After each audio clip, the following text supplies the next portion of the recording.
ভোটের আগে কোচবিহারে মাথাভাঙায় তৃণমূল বনাম বিজেপি তৃণমূল কাউন্সিলরকে মারধরের অভিযোগ, গাড়ি ভাঙচুর ঘিরে একেবারে ধুন্ধুমার কাণ্ড বাঁধল।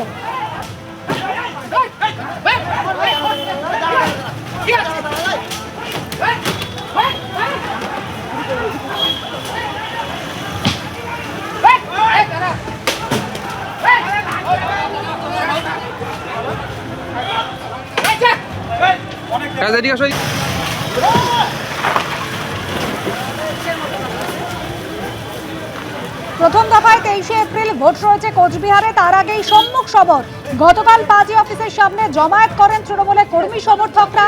সেখান দিয়ে সে সময় যাচ্ছিলেন মাথাভাঙার বিজেপি প্রার্থী নিশীথ প্রামাণিক এবং তার অনুগামীরা। আর দুপক্ষ মুখোমুখি হতেই শুরু হয় স্লোগান যুদ্ধ। তৃণমূল কাউন্সিলর চন্দ্রশেখর রায় বাসুনিয়াকে মারধর করা হয় বলে অভিযোগ। বিজেপির বিরুদ্ধে মারধরের অভিযোগে থানায় বিক্ষোভ দেখায় তৃণমূল। শুভেন্দু ভট্টাচার্য আমাদের প্রতিনিধি রয়েছেন আমাদের সঙ্গে। শুভেন্দু, কোথা থেকে এই গন্ডগোলের সূত্রপাত, যে পরিস্থিতি তৈরি হলো গতকাল কোচবিহারে মাথাভাঙায়?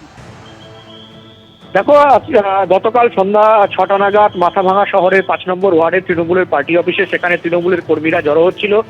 কারণ মাথাভাঙা বিধানসভার তৃণমূল কংগ্রেস প্রার্থী শাবলু বর্মনের সমর্থনে সেখান থেকে প্রচারে বেরোনোর কথা ছিল। সেই সময় দেখা গেল যে নিশীথ প্রামাণিক বিজেপি প্রার্থী মাথাভাঙা বিধানসভার তিনি যখন সেখানে আসেন তার কর্মীদের নিয়ে, সেই সময় নিশীথ প্রামাণিকের সঙ্গে যারা কর্মীরা ছিল এবং বিজেপি নেতারা ছিল তাদের সাথে কিন্তু তৃণমূল কংগ্রেসের সমস্যা তৈরি হয় এবং সেখানে পাল্টা স্লোগান শুরু হয়। এরই মধ্যে তৃণমূলের কাউন্সিলরকে সেখানে মারধর করা হয়, বিজেপির বিরুদ্ধে অভিযোগ ওঠে এবং এরপরে তৃণমূল কর্মীরা মাথাভাঙা থানার সামনে কিন্তু বিক্ষোভ দেখাতে থাকে এবং সেই পথ দিয়েই কিন্তু যাচ্ছিল শীতলকুচির বিজেপি প্রার্থী সাবিত্রী বর্মন এবং অভিযোগ যে তার গাড়ি লক্ষ্য করে হামলা চালানো হয়, গাড়ি ভাঙচুর করা হয় এবং সেই সময় ঘটনাস্থলে পুলিশ এবং কেন্দ্রীয় বাহিনী উপস্থিত ছিল, তাদের সামনেই কিন্তু এই ঘটনা ঘটে, এমনটাই বিজেপির তরফ থেকে অভিযোগ করা হয়েছে। যদিও অভিযোগ অস্বীকার করেছে তৃণমূল কংগ্রেস। তাদের দাবি যে বিজেপি নিজেদের গাড়ি ভাঙচুর করে তৃণমূল কংগ্রেসের নাম দিচ্ছে। তবে ঘটনাকে কেন্দ্র করে ব্যাপক উত্তেজনা ছড়ায়, পুলিশকে হালকা লাঠিচার্জ করতে হয় সেখান থেকে সমস্যা সেই গন্ডগোল থামানোর জন্য। এবং যেটা তৃণমূলের তরফ থেকে অভিযোগ করা হচ্ছে, লাঠিচার্জে তাদেরও কয়েকজন তৃণমূল কংগ্রেস কর্মী আহত হয়েছে। সব মিলিয়ে ঘটনাকে কেন্দ্র করে কিন্তু গতকাল সন্ধ্যা থেকে বারে দফায় উত্তপ্ত হয়ে ওঠে মাথাভাঙা। ধন্যবাদ শুভেন্দু। পরিস্থিতি উত্তপ্ত হয়েছে এবং তৃণমূল বিজেপি একে অপরের দিকে কিন্তু অভিযোগের আঙুল তুলছে। কি বলেছে বিজেপি, তৃণমূলেরই বাকি বক্তব্য শোনাবো। আমরা প্রচার সেরে আমরা এদিকে যাচ্ছিলাম, তারপরে দেখি সামনে টিএমসির প্রোগ্রাম আছে, তো আমরা গাড়িতে ওইদিকে ঘুরে আমরা বেরিয়ে যাব, যে আমরা মালিবাগানের রাস্তা হয়ে আমরা বেরিয়ে যাই অন্য রাস্তা হয়ে। সাথে সাথে ওরা দৌড়ে এসে আমার গাড়িটা দেখেন কিভাবে ওরা ভাঙচুর করলো। আমার সামনে আমার এদিকে কাজ ছিটকে এসে আমাদের গায়ে লাগছিল। ভাঙচুর করলো টিএমসির লোকজন। কোন জায়গাটায় হয়েছে ঘটনাটা? এই যে সিআরপিএফ সামনে দাঁড়িয়ে আছে, তাও কিছু করে না। ওদের সামনে মারছে, ওরা হাত পা গুটায় যেভাবে দাঁড়িয়ে আছে। কোন জায়গাটায়? থানার সামনে। সমস্ত অভিযোগ তো সত্যি নয়, সেটা পুলিশ তদন্ত করবে। কিন্তু আমাদের কাছে যেটা রিপোর্ট আছে, নিজেদের গাড়ি নিজেরাই ভেঙে ওরা এই অভিযোগ আমাদের উপর দিয়েছে, সেটা পুলিশ তদন্ত করবে।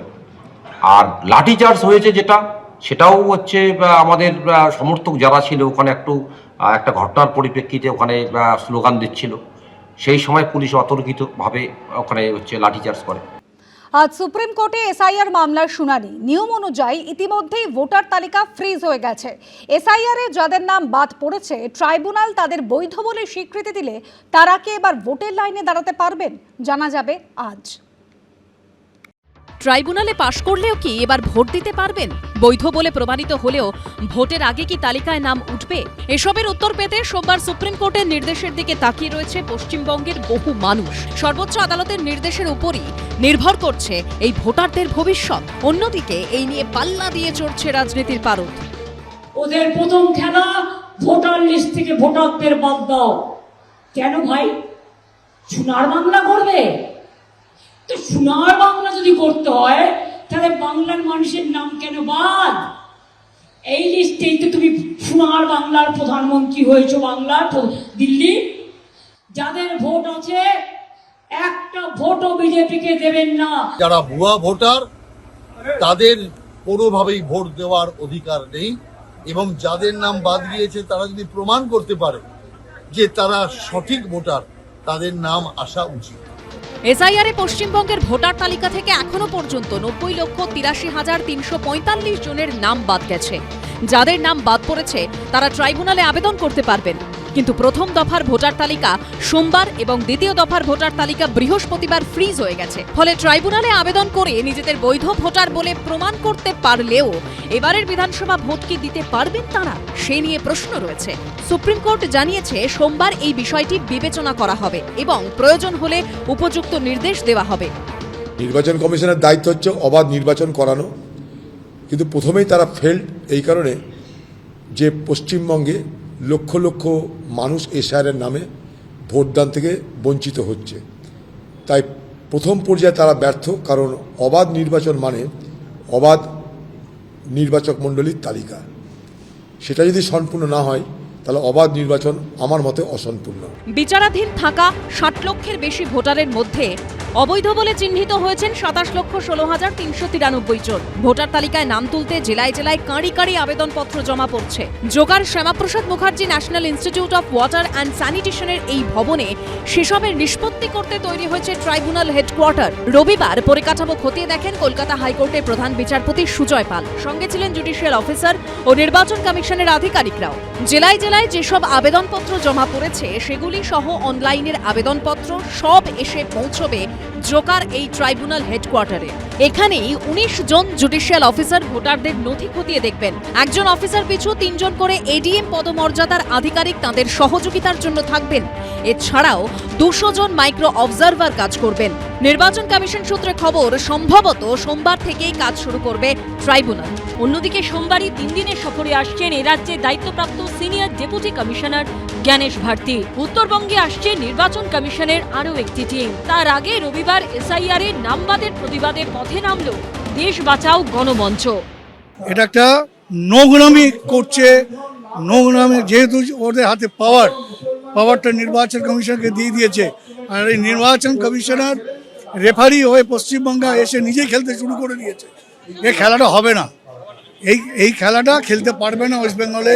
ওদের যে অত্যাচার, ওরা আসার পর যে টর্চার আরও বাঙালির উপর শুরু হবে, সেটা ভয়ানক হবে, এটা আমরা বুঝতে পারছি।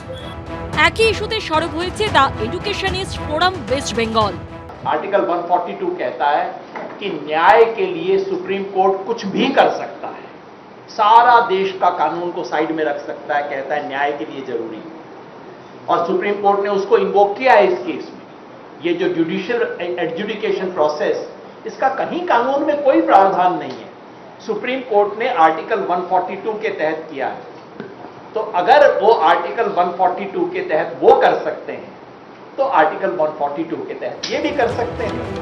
সব মিলিয়ে ভোটের দিন 10 আগেও এসআইআর নিয়ে প্রশ্ন বিতর্ক চাপানো তো থামছে না। অনির্বাণ বিশ্বাস, আশাবুল হোসেন ও শান্তনু নস্করের রিপোর্ট, এবিপি আনন্দ। এবিপি আনন্দ, এগিয়ে থাকে, এগিয়ে রাখে।